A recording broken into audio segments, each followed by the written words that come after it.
Bonjour mes chers étudiants, nous revoilà pour la deuxième partie consacrée à la génétique bactérienne. Comme on avait dit au départ, c'est un chapitre ou bien qu'on a scindé en deux.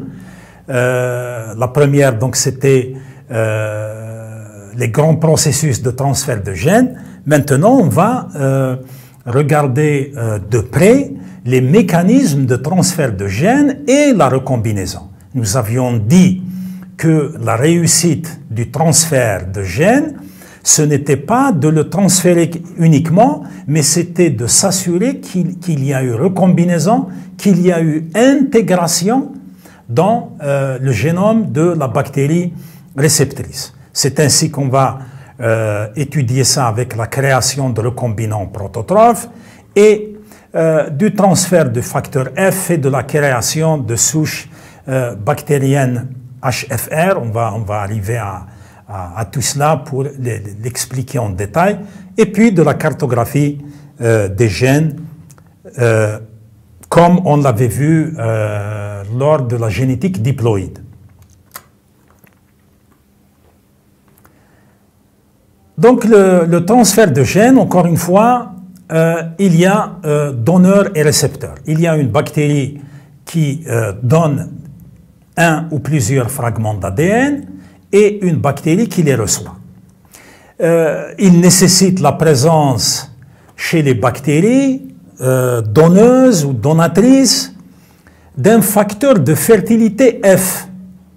Et c'est lui qui confère cette polarité, et c'est lui qui confère à la bactérie le caractère mâle, et donc la bactérie est appelée souche F+. Une souche bactérienne F+, est une bactérie qui possède un facteur F cytoplasmique. Le facteur sexuel F, c'est le premier plasmide connu, donc c'est un plasmide. Mais comme au départ, on le croyait intervenir uniquement dans la sexualité bactérienne, on l'a appelé facteur de fertilité. L'information génétique portée par le facteur F, elle est liée notamment au pili sexuel, mais aussi pour son insertion et pour sa mobilité, donc le transfert entre les bactéries, ou bien le transfert d'une bactérie F+ vers une bactérie F-. L'insertion du facteur F dans le chromosome bactérien donne naissance à des souches bactériennes à fréquence de recombinaison élevée ou bien à haute fréquence de recombinaison. C'est pour cela qu'on les appelle des bactéries HFR, bactéries à haute fréquence de recombinaison. Donc nous avons, si vous voulez, trois types de bactéries, ou bien deux grands types. Un type, c'est les bactéries F- qui ne possèdent pas de facteur F. L'autre type, ce sont celles qui le possèdent. Et parmi celles qui le possèdent, nous avons celles qui le possèdent dans le cytoplasme. Elles sont appelées bactéries F+, ou bien celles qui le possèdent intégrées dans leur propre chromosome. Ce sont des bactéries HFR, ce sont des bactéries à haute fréquence de recombinaison, donc ce sont des bactéries qui transfèrent leurs gènes d'une meilleure façon, à des taux de réussite plus élevés, et ce sont d'ailleurs celles qui sont utilisées dans les croisements. La création de recombinaison par conjugaison, on l'a vu tout à l'heure, lorsque nous avons une souche et une autre et qu'on les mélange, ou bien quand nous avons la souche B et la souche A toutes seules. Lorsque nous avions la souche A avec ce génotype, regardez bien, méthionine moins, biotine moins, tréonine plus, leucine plus, thiamine plus. Donc c'est une bactérie auxotrophe. Quand on la met dans un milieu minimum, il ne pouvait pas y avoir de colonies. La même chose pour la souche B qui est de génotype inverse à la souche A. Par contre, lorsqu'on prenait les souches A et B et on les mélangeait, on les laissait ensemble, donc il y a un contact physique entre les deux. Il était possible de créer, toujours dans un milieu minimum, de créer des colonies prototrophes, méthionine plus, biotine plus, tréonine plus, leucine plus et thiamine plus. Donc, il y a eu conjugaison, il y a eu transfert de gènes entre les deux bactéries et il y a eu formation de bactéries prototrophes, des bactéries qui sont capables de vivre dans un milieu minimum. Souvenez-vous bien, le milieu minimum ne contient pas de substances nutritives, mais uniquement une source de carbone. Le transfert de plasmides pendant la conjugaison, on voit ici une bactérie donneuse ou une bactérie qui peut donc donner, qui possède le facteur F, le voilà, sous forme de plasmide, sous forme d'entité circulaire, en dehors du chromosome bactérien. Donc c'est une bactérie F+. Voici son chromosome, voici le facteur F, voici les pili ou bien le pilus qui permet le transfert de gènes à travers celui-ci vers une bactérie receveuse ou une bactérie réceptrice. Et voici donc comment il peut y avoir le transfert et arriver à transférer des gènes d'ici, de la bactérie F+, vers des gènes, vers plutôt la bactérie F-. On avait évoqué il y a un moment la création de souches HFR par intégration de F. Voici une bactérie de souche F+, avec un chromosome circulaire bactérien et un facteur F cytoplasmique seul. Voici maintenant ce facteur qui est intégré ici dans le chromosome, F intégré, et la bactérie, elle est dite HFR, donc bactérie à haute fréquence de recombinaison. Le facteur F, le facteur F fonctionnera à l'intérieur même du chromosome bactérien et il va guider le transfert des gènes bactériens à l'intérieur de celui-ci. Donc, c'est pour ça que le transfert est dit plus facile. Le chromosome bactérien passe par une période de semi-haploïdie, de semi-diploïdie, et c'est pour ça que je l'ai dit deux fois. Donc il est semi-diploïde et il est semi-haploïde. C'est pour ça qu'on l'appelle un mérozygote. Lorsque, pendant la conjugaison ou la transduction ou la transformation, un fragment d'ADN migre d'une bactérie à une autre, à un certain moment, il va se retrouver en position d'attente devant sa contrepartie sur le chromosome bactérien. C'est à ce moment-là que nous avons la notion de mérozygote. Il est haploïde partout, sauf dans la région où nous avons les gènes bactériens, les gènes chromosomiques et les gènes qui viennent d'arriver suite à la transformation, suite à la conjugaison, suite à la transduction. Et afin de compléter ce processus, il faut qu'il y ait intégration par recombinaison et donc par crossing over. Si jamais le crossing over n'a pas lieu, la recombinaison n'a pas lieu, on parle de transfert avorté. Je l'avais signalé auparavant, le fragment d'ADN transféré va nager dans le cytoplasme, il va se perdre dans le cytoplasme et il risque d'être dégradé par les nucléases bactériennes. Donc il faut absolument assurer l'intégration des gènes transférés pour parler de la réussite de ce transfert, de la réussite de la conjugaison, de la réussite de la transduction. Voici ce que je viens d'expliquer.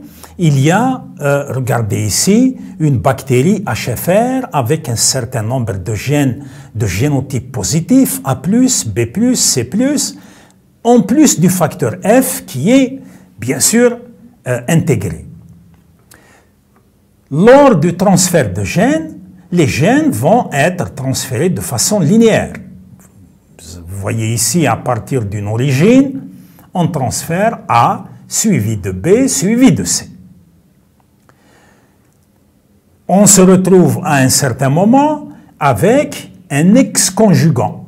L'ex-conjugant, c'est cette fameuse bactérie que j'ai dit mérozygote, qui est à la fois constituée de l'ADN bactérien, son propre ADN, qui est l'endogénote, et la partie qui est l'exogénote, qui vient de l'extérieur.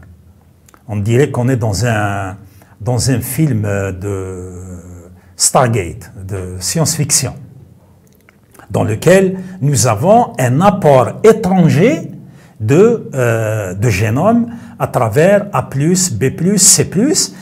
Cette partie, c'est l'homologue de A-, B- et C-. Souvenez-vous bien que cette bactérie F-, c'est une bactérie qui est F- parce qu'elle est A- aussi, B- et C-. Elle ne possède pas de facteur de fertilité, elle ne peut pas transférer des gènes, mais elle n'a pas à se soucier puisqu'elle ne peut pas transférer des gènes porteurs de phénotypes, elle ne les possède pas, c'est les gènes A, B et C, c'est pour cela qu'elle les cherche, qu'elle est réceptrice. Le fragment transféré va se retrouver à un certain moment devant son homologue situé sur le chromosome bactérien. Il se produira alors une recombinaison par crossing over.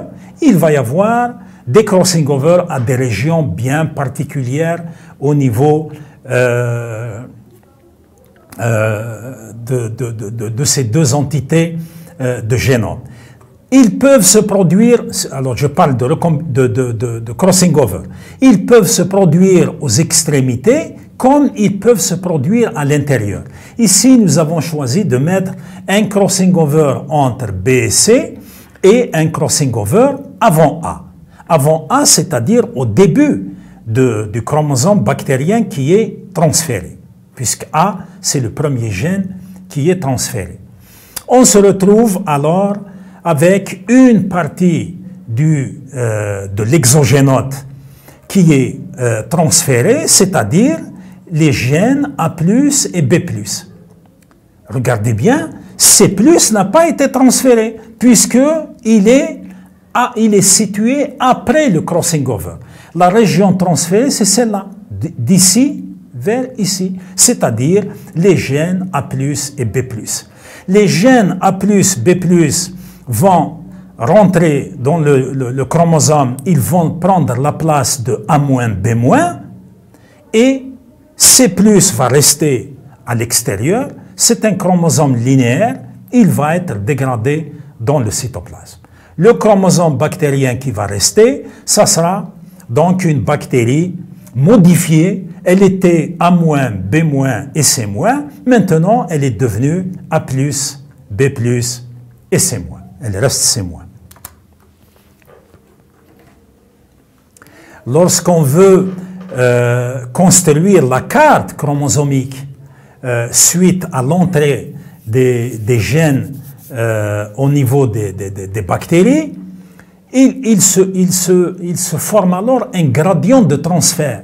Les gènes sont transférés au fur et à mesure. Les gènes sont transférés lorsqu'ils sont localisés proches de l'origine de transfert. Nous avons ici une bactérie donneuse et une bactérie réceptrice. à un temps t égale 10 minutes, nous sommes dans cette situation dans laquelle très peu de génome est sorti. À un temps t égale à 17 minutes, nous avons presque la totalité du génome qui est transféré. À un temps t égale 25 minutes, c'est encore plus. Et quand on regarde ici la fréquence des gènes qui ont été transférés, on trouve que les gènes sont bien sûr transférés les uns après les autres.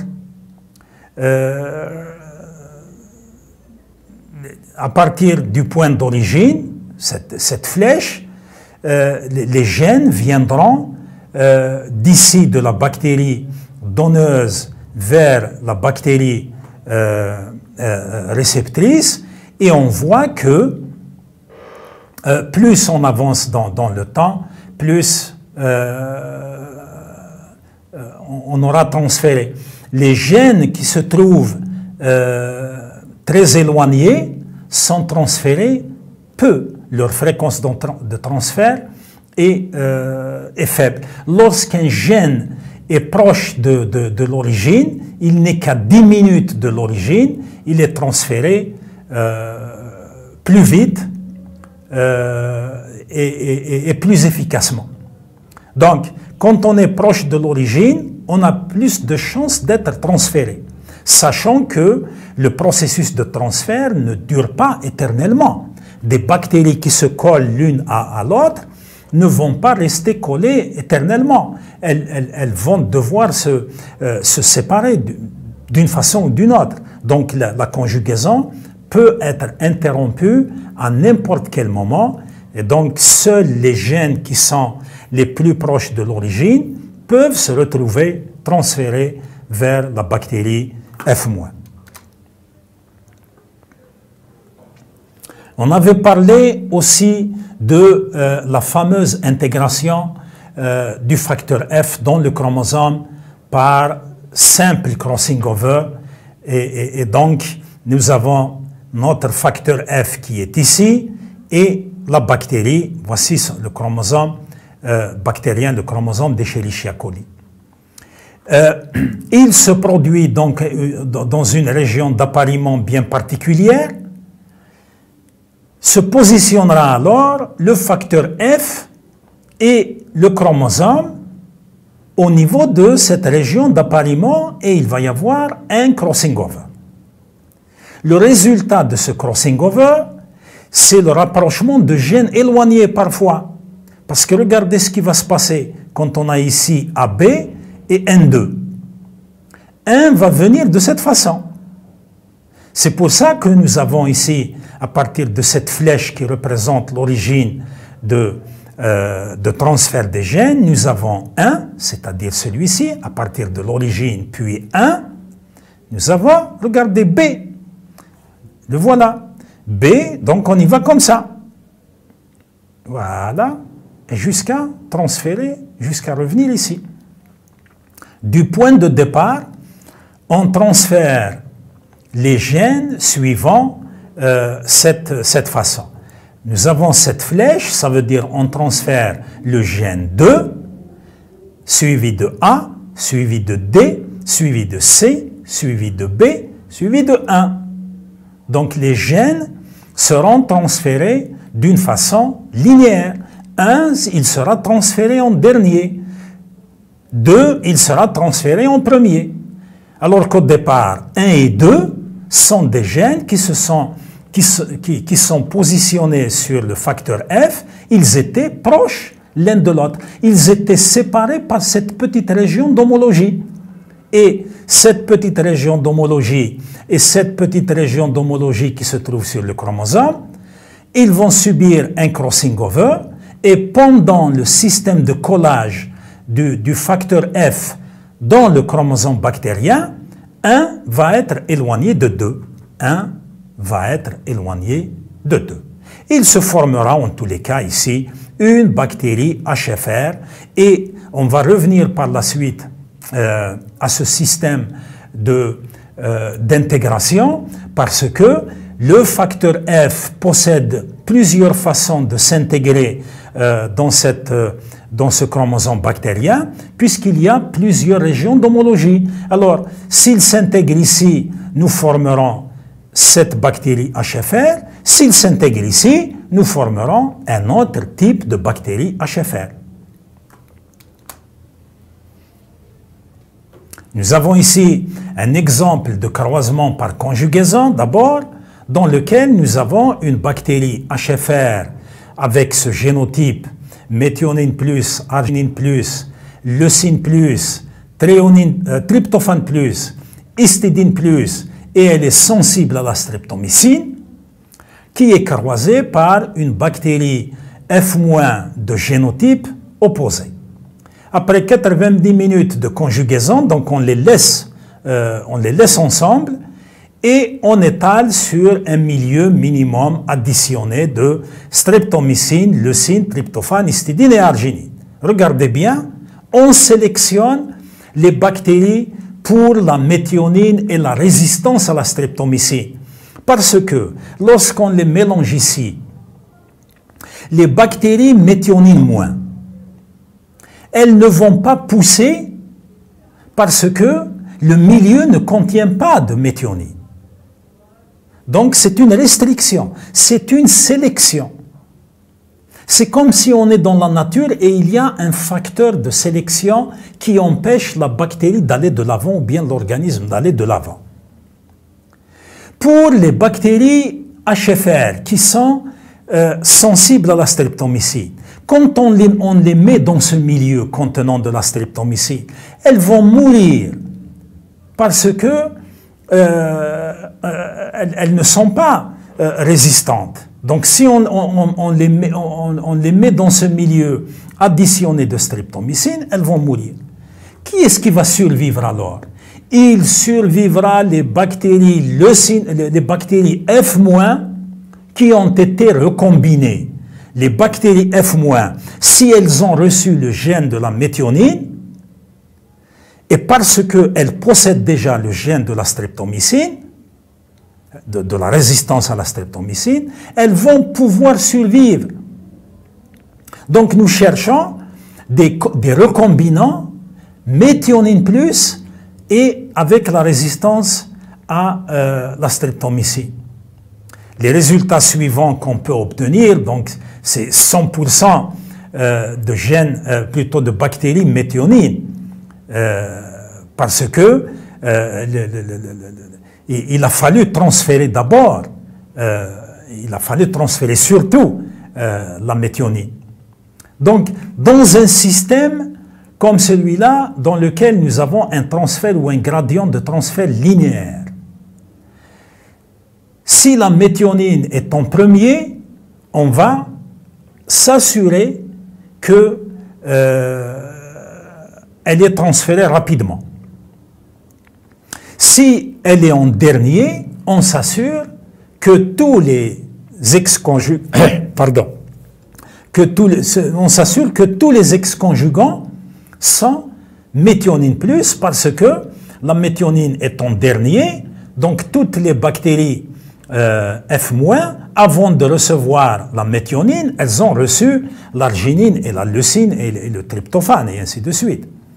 Donc, suivant ce gradient, on aura 100% méthionine, c'est des chiffres approximatifs, c'est juste à titre d'exemple, 60% arginine, 50% leucine, 20% tryptophane et 4% histidine. Donc, bien entendu, la méthionine est transférée plus rapidement. Et dans ce cas, on peut calculer les distances entre les gènes suivant le taux de transfert. Souvenez-vous bien, lorsqu'on a fait ça avec la génétique diploïde, on avait dit qu'un taux de transfert, c'était le nombre de recombinants par rapport au nombre total de la descendance, multiplié par 100, on obtenait un taux de recombinaison. Et ce taux de recombinaison était transformé en distance sachant que un taux de recombinaison de 1% était égal à une unité de distance 1 centimorga.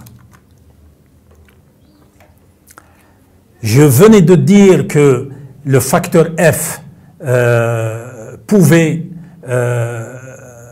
s'insérer dans plusieurs endroits du chromosome bactérien. Si on a cette séquence ou ce croisement HFR avec F-, donc HFR avec génotype positif et F- avec génotype négatif, on voit que lorsque on transfère, plutôt lorsque on intègre le facteur F dans le chromosome bactérien, on obtenait plusieurs souches bactériennes HFR. Et on les obtenait suivant l'intégration de F dans le chromosome, parce qu'il existe plusieurs endroits d'homologie entre la séquence du facteur F et la séquence du chromosome bactérien. On peut le constater dans cette diapo, dans laquelle nous avons ici, par exemple, le facteur F s'est intégré ici, entre la thiamine, entre le gène de la thiamine et le gène de la thréonine. Et quelle est la bactérie HFR qu'on a produite? C'est celle-là. C'est celle qui peut transférer la thréonine en premier, suivie de la proline. La thréonine en premier, donc suivant cette flèche indique l'orientation du transfert. Donc thréonine, proline. Thréonine, proline. Donc des gènes qui étaient proches l'un de l'autre au départ. La thréonine et la thiamine, avant l'intégration du facteur F.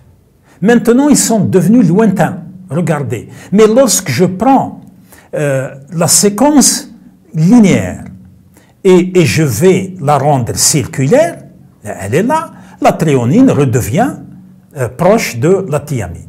Le même principe, si vous n'avez pas compris, pour le premier cas, voici la deuxième bactérie HFR. C'est ce qu'on a vu ici, hein? C'est les souches H, 1, 2, 3 et 4.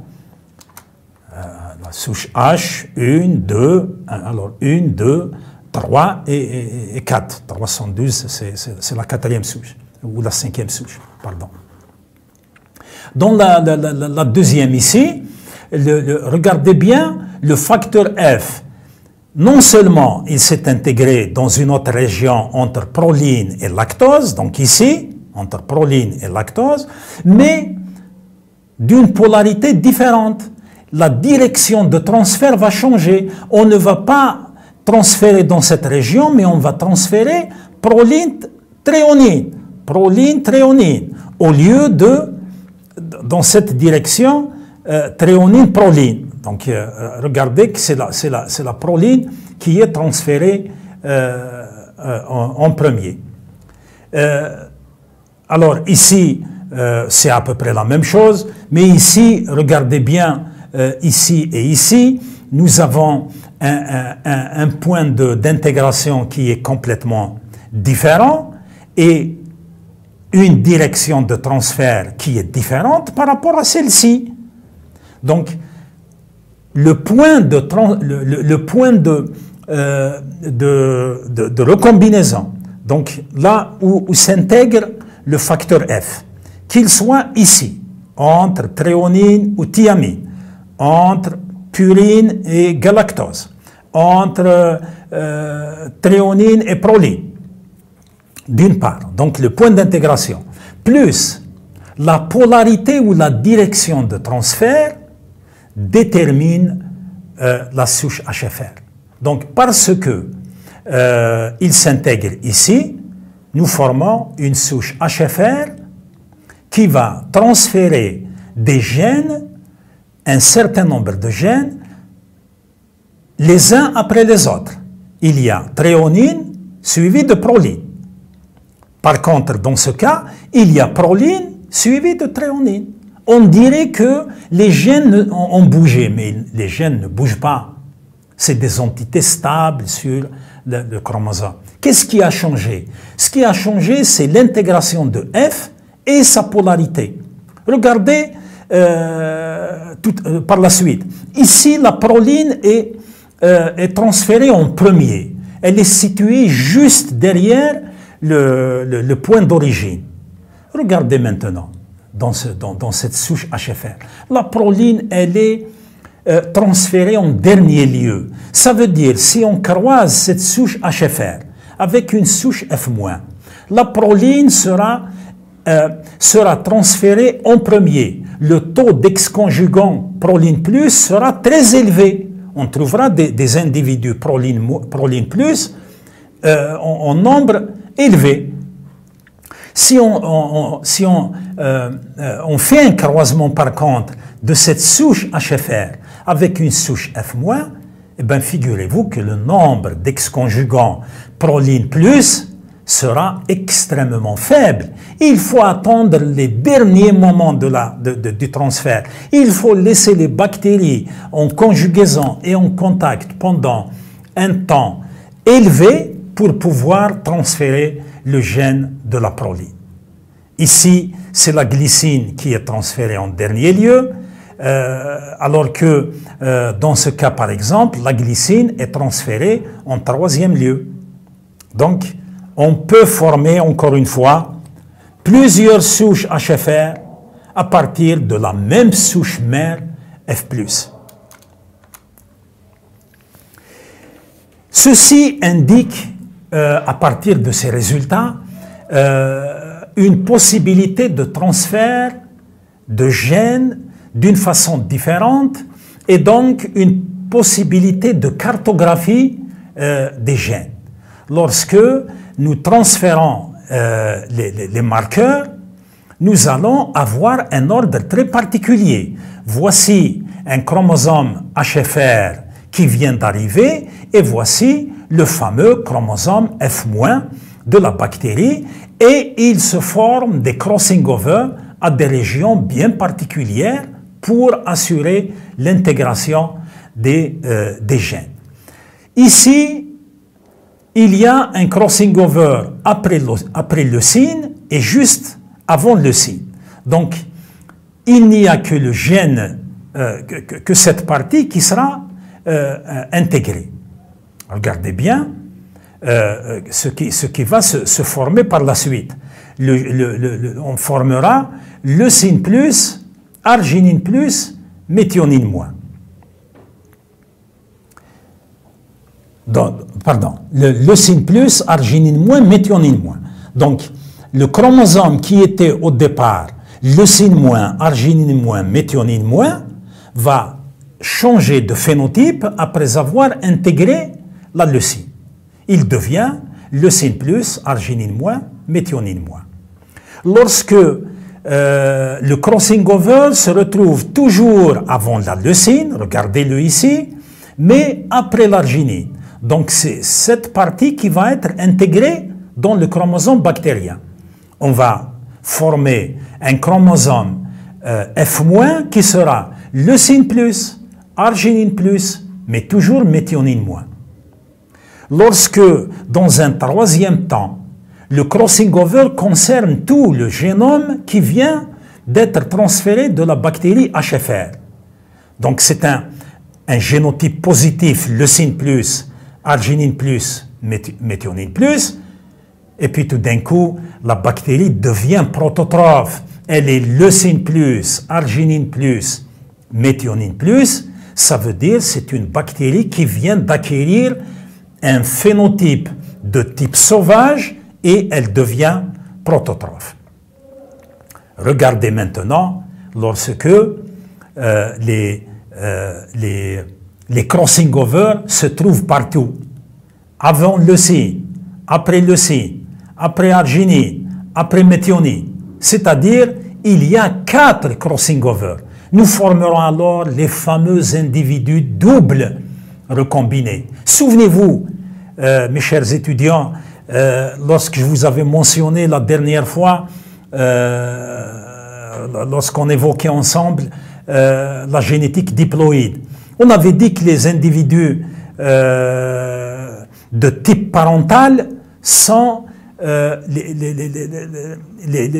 plus fréquents. Les individus qui ont subi une double recombinaison étaient les moins fréquents. La double recombinaison, mes chers étudiants, elle est là. Regardez bien. La recombinaison essentielle, c'est celle qui se trouve dans les extrémités. C'est celle-là et celle-là. Ces deux recombinaisons nous ont permis de former des individus prototrophes, des individus capables de survivre dans un milieu minimum, ne contenant aucune substance nutritive ajoutée.